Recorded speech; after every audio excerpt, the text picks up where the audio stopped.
I don't really know how I feel about Into the Deep. The good bits, the bits underwater, were really, really good. The rest of it, i.e., the narrative, wasn't very well handled. This was released in 2025. It's directed by Christian Sesma, written by Chad Lowe and Josh Ridgway, and we have a cast including Callum McGowan, Scout Taylor-Compton, Jon Seda, Stuart Townsend, and various others. And the performances are okay. The characters are not that interesting, but I didn't dislike them. They're okay.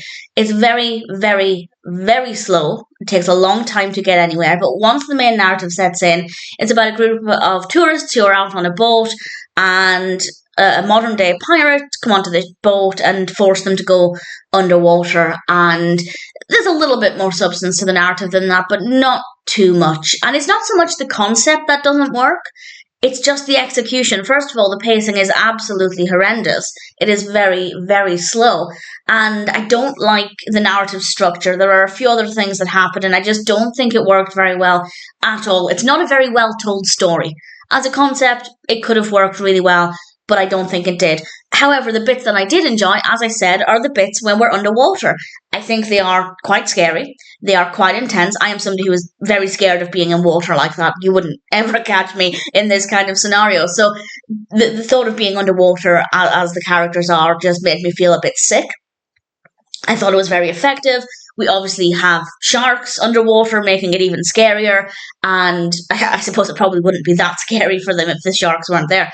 The lighting underwater is great as well. And I say that because there are, as a big positive, because there are quite a few films like this where we spend a lot of time underwater, and often, not always, but often they just don't get the lighting right.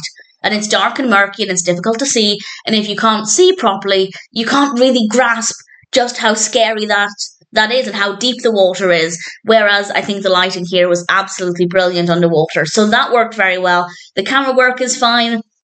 The shark aspect, I think, was very well done as well. So everything underwater is amazing.